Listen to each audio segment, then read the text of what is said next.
انسان اور جنوں کو اللہ تعالیٰ نے ایک عظیم مقصد دے کر کے چند سال زندگی کے کچھ ایام اور ایک مدت اور وقت مقررہ تک جینے کے لیے اللہ رب العالمین نے ہمیں یہاں بھیجا ہے، اور وہ عظیم مقصد جسے اللہ تعالیٰ نے ہمیں دیا ہے، اس عظیم مقصد کے پیش نظر اللہ رب العالمین نے اس کائنات کو بنایا ہے، اس دنیا کو سجایا ہے، اور اسی عظیم مقصد کے تحت اللہ رب العالمین نے انبیاء کرام کو بھیجا، کتابیں نازل فرمائی، اور اسی مقصد کو سامنے رکھ کر اللہ رب العالمین حساب و کتاب کے لیے قیامت قائم کرے گا۔ اسی عظیم مقصد کے تحت اللہ رب العالمین نے جنت اور جہنم کی تخلیق فرمائی، پیدا کیا ہے۔ جنت کو بھی اور جہنم کو بھی اللہ تعالیٰ نے پیدا فرمایا، بنایا ہے۔ جو اس عظیم مقصد پر اپنی زندگی گزارے گا، اللہ رب العالمین ایسے شخص کے لیے جنت جیسی نعمت تیار کر رکھی ہے،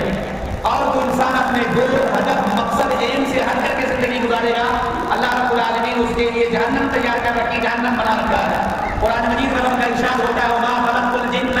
وَالْإِنسَ إِلَّا لِيَعْبُدُونِ، کہ میں نے جنوں کو بھی اور انسانوں کو بھی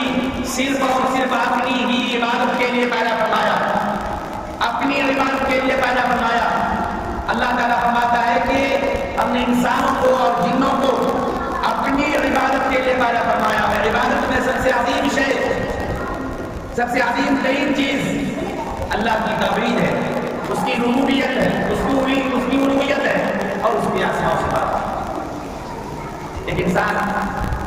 لا الہ الا اللہ محمد رسول اللہ پڑھ کر اسلام میں داخل ہوتا ہے، اور لا الہ الا اللہ محمد رسول اللہ کا جو منکر ہے، انکار کرنے والا ہے، اس کلمے کو نہیں مانتا، اس کلمے کے تقاضے کو نہیں مانتا، اس کلمے کو صرف زبان سے نہیں بلکہ دل سے بھی تصدیق نہیں کرتا، وہ انسان مسلمان نہیں، دائرہ اسلام میں نہیں بلکہ اسلام کے دائرے سے خارج ہے۔ ایک انسان لا الہ الا اللہ محمد رسول اللہ صرف زبان سے تو پڑھتا ہے، لیکن دل میں اس کا اقرار نہیں،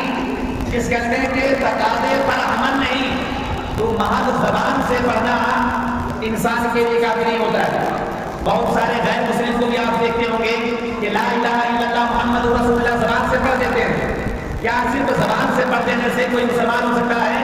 نہیں، زبان سے پڑھنا یہ کافی نہیں، جب تک کہ ایک انسان اس کلمے کے معانی، اس کلمے کے مقاصد، اس کلمے کے تقاضے، اس کلمے پر یقین، اس کلمے پر وشواس، اس کلمے کا اقرار زبان کے ساتھ ساتھ دل سے نہ کرے، جب تک وہ انسان مومن اور مسلمان ہو ہی نہیں سکتا ہے۔ زبان سے پڑھنا صرف کافی نہیں، بلکہ زبان سے تو دوسرے لوگ بھی پڑھ دیتے ہیں جو اپنے آپ کو مسلمان نہیں کرتے، وہ سن کر کے، وہ یاد کر کے لا الہ الا اللہ محمد رسول اللہ زبان سے پڑھ دیتے ہیں، وہ اسلام میں داخل نہیں ہو جاتے، انہیں مسلمان اور مومن نہیں کہا جاتا۔ کیوں؟ اس لیے کہ صرف زبان سے پڑھا ہے، دل میں اس کا اقرار ہی نہیں ہے، اس کلمے پر جو یقین ہونا چاہیے وہ یقین ہی نہیں ہے، اس کلمے کی جو ڈیمانڈ ہے، اس کلمے کی جو تقاضے ہیں، اس تقاضے کو انسان پورا ہی نہیں کرتا، تو پھر انسان زبانی طور پر صرف کہنے سے مومن اور مسلمان نہیں ہوتا، بلکہ انسان کو یہ جاننا چاہیے کہ یہ کلمہ توحید، یہ کلمہ حق، یہ کلمہ تقویٰ، اس کے اندر اللہ رب العالمین کیا پیغام دینا چاہتا ہے۔ یہ اتنا